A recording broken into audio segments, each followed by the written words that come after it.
નવી વહુ પૌણેલી આવી ને એટલે 80-85 વર્ષ માડીને અમુક વસ્તુ ન ગમે, કારણ કે એની રૂઢિમાં જીવાતા. 80 વર્ષના માડી વહુ ને કહેતા તમે લાયક સુવિધામાં આવી છો, તો આ વળી કે અમે શું સુવિધામાં, જે હતું એ જોયું હતું, બીજું શું હોય. તમે સુવિધામાં છો બટા, અમારે જો કુવે 4 વાગે પાણી ભરવા જવું પડતું, ઘંટલે દળવું પડતું, ગાંડો ગાભા હતા, 30 નું ટોળું હતું, એ લઈને વાડીએ નાવા ધોવા જવું પડતું. અને આમાંથી ઘણા રવિવારથી રવિવાર જ નાહ્યા આવે છે. ભેળો હું નાહ્યો એટલે કહું, એક જેતપુરનો હાબુ આવતો, તેલિયો હાબુ, આવી ટાઈટનો એવો ગઠર થઈ જાય ને, માડી આમ પરાયણે પરાયણે નવડાવે, એ નાયા પછી 1.5 દી બળે, ભરોળા થઈ ગયા હોય. તમારે કેવું સારું બટા, જો એ વાળી અમે દેરાણી જેઠાણી એ ધડક્યું ને એવું નિસવતું ને બપોર થઈ જતા બટા, તમારે ફિલ્ટર ને સાફ પાડો તેની મેળે મેળે ગોળો ભરાઈ જાય. ઘંટીમાં દાણા નાખો, દાણા થઈ રહ્યા, ઘંટી સામેથી રાયડું નાખે, આમાં દાણા થઈ રહ્યા, દાણા થઈ રહ્યા. ગોદડા જોવા પણ કે છે નહીં, તમારે એક ડબ્બો હોય એમાં ગોદડું નાખો તો એનું ગોદડું ધોવાય જાય. તો એ બિચારીઓ હાહુ દેહમાં ફોન કરે, બટા હારું છે ને, હમણાં ક્યાં હારું રે, તું છૂટું થાય, એટલી સુવિધામાં હજી મેળ નથી પડતો. તો રામના રાજ છે મારા બાપ, ભોગવી લ્યો.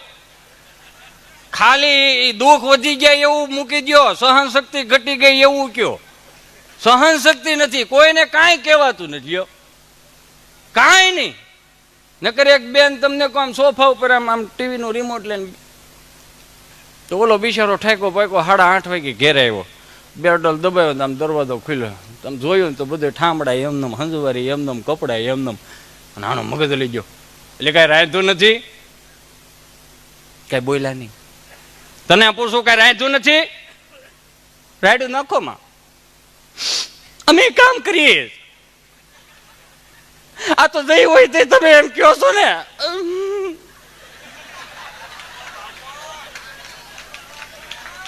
કે ઘરમાં કઈ કરતી નથી, ઘરમાં કઈ કરતી નથી, લ્યો આજ કઈ કર્યું ને જોઈ લ્યો.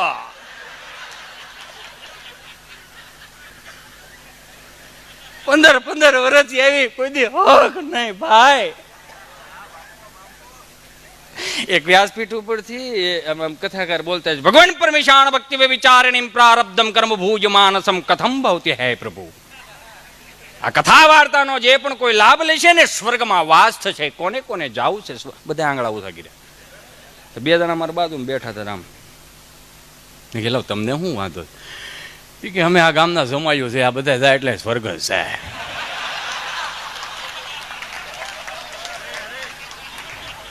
આને અહીંથી મોકલો એ કે એમ.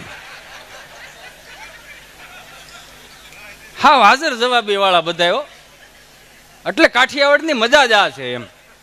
નકર મહેસાણા ગયો ને હમણાં, મારા એક મિત્ર મને મળ્યા, મને કે હિતીશભાઈ રોકાઈ જાજો ને, આપણે સત્યનારાયણ ભગવાન કથા રાખેલી ને તો પછી નીકળી જજો. મેં કાંઈ વાંધો નહીં. સત્યનારાયણ ભગવાનની આ તો આનંદની વાત છે.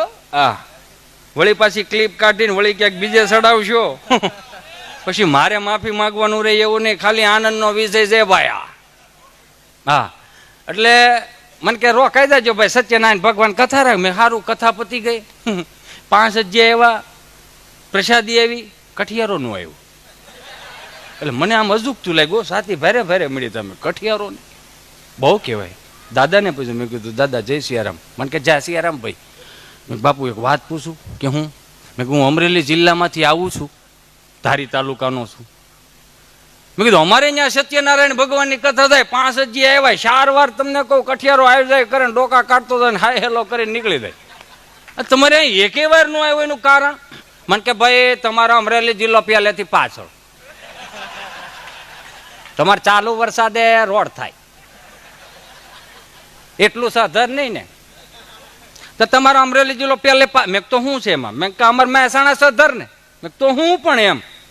મને કે તમારે હજી કઠિયારો અહીંયા હાથ પેઢીથી લોકડું વીણે, અમારે સધર છે ને તો લોકડું વીણવાનું બંધ કરી નોકરીએ ચડી ગયો, 40,000 પગાર આલે.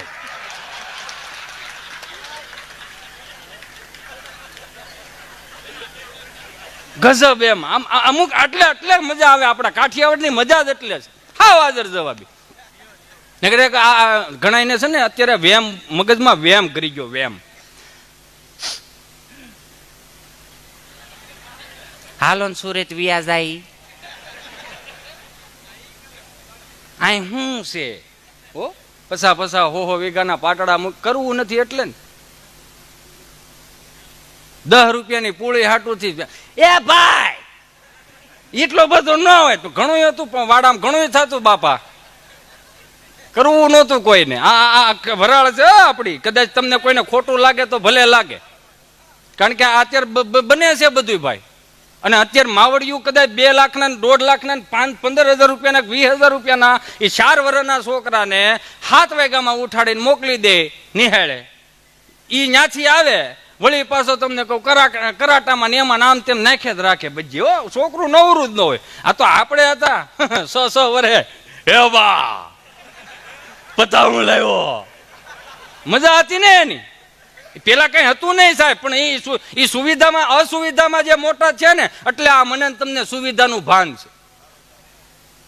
અસુવિધામાં હાવ મોટા છે એટલે આ સુવિધાનું ભાન આવ્યું. નકર કાંઈ નહોતું, છતાંય મારે કહેવાનું 2-5 વાતો લઈ લઉં. એટલે મૂળ વાત ઉપર કે હાલો સુરત વિયા જાય તો કે ધંધો હું કરું છું ભાઈ, ધંધા જ ઘણા મળી રહે. અહીંયા આવ્યા 6 મહિના રેખડા, ધંધો મળ્યો ને એટલે પછી બાયું કે એક કામ કરો ને, આ બાજુવાળા બેન રહ્યા ને એને ઘરવાળા જાય પરસાની દુકાન જલેબી શીખ્યા હોય ને.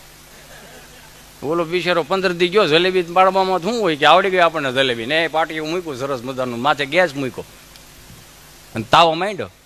5 વાગ્યા તમને કહો એને ઘરવાળાને કે લાય કળશ્યો, એ કાણું પાડ્યું, બોલો લોટ નાખીને સરસ મજાની ગોળ ગોળ જલેબી મળ્યો પાડવા.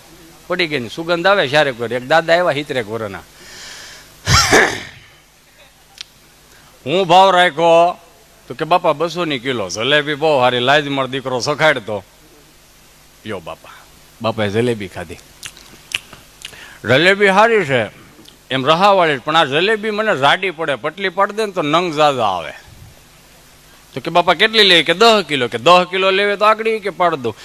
કળશો લાય તો બીજો કળશો લેવા, કાણું પડ્યું, વળી હાથો નાખીને વળી જલેબી પડી, વળી દાદાને શીખવાડી. દાદા કે બટા આ હજી જલેબી જાડી છે, કહું છું ઝીણી પાડ દે. વળી એની ઘરવાળીને કીધું 3જો કળશો લાય તો પછી ઘરમાં થવા જ આવ્યો કે હું નકરા કળશા ફેરે થયા ઓલો ખીલો ફેરવો ને. એટલે અમુક ને મગજમાં એવા ખીલા હોય કે આ હિચે સંટાણા અહીંયા ક્યાંથી બોલાવ્યો તો ને આવ્યો